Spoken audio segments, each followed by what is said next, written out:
स्त्री का घर। स्त्रियों का सच्चा घर कौन सा है? तुम्हें कितनी बार बताया है मेरे तैयार होने से पहले मेरा नाश्ता तैयार हो जाना चाहिए। शादी के 25 सालों बाद भी मुझे क्यों बार बार एक ही बात बतानी पड़ती है लता?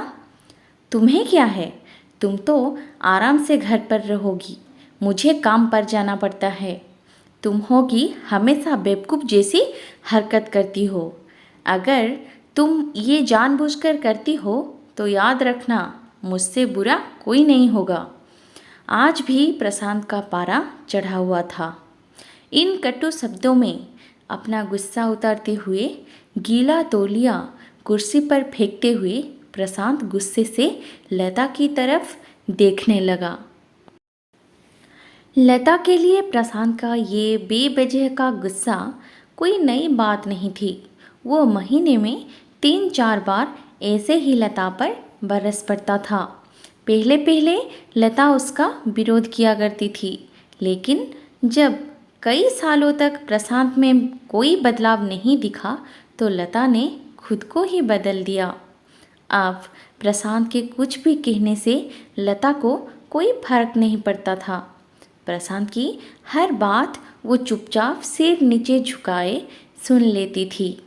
शादी के पहले 5 साल तक लता ने पूरी कोशिश की थी कि प्रशांत को बदला जाए, लेकिन फालतू का गुस्सा करना और बाद में लता को भला बुरा कहना, ये मानो जैसे उसकी आदत बन गई थी। कोई भी वाद विवाद होता तो प्रशांत सीधा लता को बोल देता, अगर मैं तुम्हें अच्छा नहीं लगता तो क्यों नहीं चली जाती अपने मायके, क्यों रहती हो मेरे साथ? इतना सब कुछ होने के बावजूद लता प्रशांत के साथ रहती थी, क्योंकि उसे अपनी बेटी की फिक्र थी। और वो जाती भी तो कहाँ अपने बूढ़े हो चुके माँ बाप को इस उम्र में परेशान करना वो नहीं चाहती थी। समाज और लोग क्या कहेंगे, ये भी तो उसे देखना था। वो इतनी पढ़ी लिखी भी नहीं थी कि खुद जाकर कोई नौकरी कर सके और अपना और अपनी बेटी का पालन पोषण कर सके। लता को अब अपनी फिक्र नहीं थी। उसको फिक्र थी तो बस अपनी शादी लायक हो रही बेटी की। लता नहीं चाहती थी कि पति पत्नी के झगड़े की वजह से काव्या डिस्टर्ब हो। काव्या की पढ़ाई पूरी हो चुकी थी, उसके लिए अब शादी के रिश्ते आने लगे थे। कई रिश्तों को काव्या ठुकरा चुकी थी।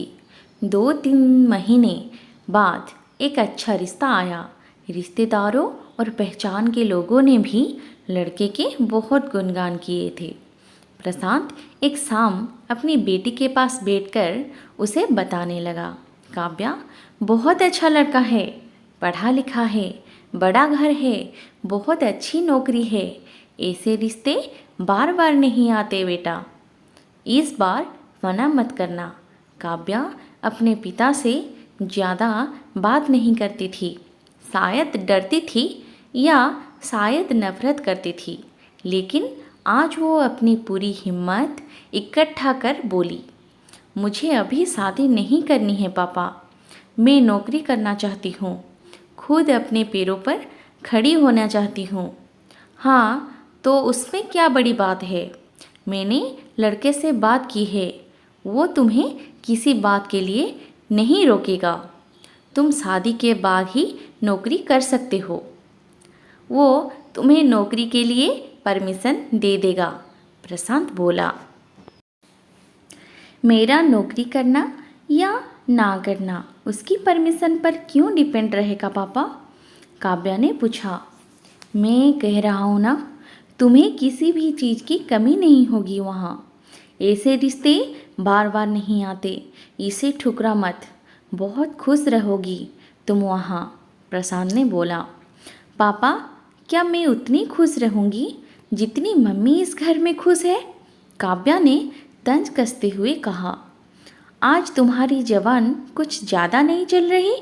प्रशांत गुस्से से आंखें बड़ी करते हुए बोला, पापा मुझे शादी ही नहीं करनी है, क्योंकि शादी के बाद अगर वो लड़का आपके जैसा निकला तो मैं क्या करूँगी? मुझे आपके जैसा जीवन साथी नहीं चाहिए जो बिना बात के मुझ पर हमेशा चिल्लाए। मुझे कुछ भी अपनी पसंद का लेना हो तो 10 बार सोचना पड़े, कहीं वो नाराज़ ना हो जाए।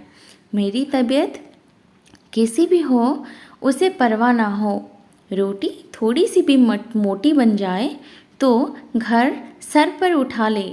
उसकी चेकबुक ना मिले तो भी मेरा ही दोस्त निकाले और हर छोटी मोटी बात पर मुझे मायके जाने के लिए कहे। काव्या ने अपना दिल की खाली करते हुए पापा से सब कह दिया। प्रशांत का गुस्सा 7वें आसमान पर था, लेकिन उसके मुंह से एक भी शब्द नहीं फूट रहा था। वो काव्या की बातें सुन रहा था। काव्या उतना ही बोलकर चुप नहीं हुई। आज पहली बार वो अपने पापा के सामने इतना कुछ बोल रही थी। पापा, आपने माँ के साथ हमेशा गलत व्यवहार किया है। आप अपने ऑफिस का गुस्सा बिना सोचे समझे माँ पर उतार देते हैं। कभी इस बात की परवाह भी नहीं करते कि उन्हें कैसा लगता होगा। आपकी बातें सुन सुन माँ ने अपना स्वाभिमान खो दिया। प्रशांत आज पहली बार अपने किए करतव्यों को महसूस कर पा रहा था। वो इतना ही बोल पाया, जो तुम्हारा मन है वो करो, मैं तो इतना बुरा हूँ ना? काव्या ने प्रशांत का हाथ पकड़ा और बोली, पापा, मुझे सिर्फ एक सवाल का जवाब दे दो। क्या आप चाहेंगे कि मेरा पति आपके जैसा हो? अगर आपका जवाब हाँ है तो कर दीजिए मेरा रिश्ता आज ही, और ना है तो मुझे आत्मनिर्भर बनने दीजिए। प्रशांत कुछ भी ना बोल पाया और वहाँ से चुपचाप बाहर चला गया। आज उसे लता के सामने जाने में शर्म आ रही थी। चलते चलते उसकी आंखों से आंसू बह रहे थे। प्रशांत ने आज से अपने आप को बदलने का निश्चय किया। अगले दिन से लता ने अपने पति में काफ़ी बदलाव देखा। वो सोचने लगी कि जो हिम्मत काव्या ने दिखाई है, वो हिम्मत अगर मैं पहले ही दिखा देती तो शायद आज ये परिस्थिति कुछ और होती। अब काव्या पढ़ लिख कर अच्छी नौकरी करने लगी थी और 3 साल बाद उसके लिए एक अच्छा रिश्ता आया। और उसकी विदाई पर प्रशांत बोला, बेटा, तू हमेशा खुश रहेगी क्योंकि तेरा पति तेरे बाप जैसा नहीं है। प्रशांत की ये बात सुनकर लता और काव्या की आंखों से आंसू बहने लगे। दोस्तों, हमारे समाज में औरतों को भले ही देवी का दर्जा दिया जाता है, लेकिन वो स्वतंत्रता नहीं दी जाती है जो उन्हें देनी चाहिए। उन्हें बचपन से ही बताया जाता है कि वो पराया धन है। स्कूल से आने में देर हो जाए तो पिटाई मिलती है। मोबाइल पर बातें करते हुए दिख जाए या खिड़की से झांकते हुए दिख जाए तो शक किया जाता है। माँ बाप का घर तुम्हारा घर नहीं है, पति का घर ही तुम्हारा घर है। जीवन भर ये बातें बता बता कर उन्हें ससुराल भेज दिया जाता है और एक दिन किसी छोटे मोटे झगड़े में ससुराल वालों से उन्हें सुनना पड़ता है कि इस घर को छोड़ दो और मायके चली जाओ। अब आप ही बताओ दोस्तों, ऐसी स्त्रियों का सच्चा घर कौन सा है?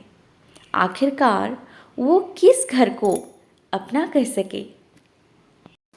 दोस्तों, अगर आपको मेरी ये वीडियो अच्छी लगी है तो लाइक करें, कमेंट करें, शेयर करें और सब्सक्राइब जरूर करें ताकि ऐसी वीडियो आपको आगे मिलती जाएगी। तो फिर मिलते हैं अगली वीडियो में।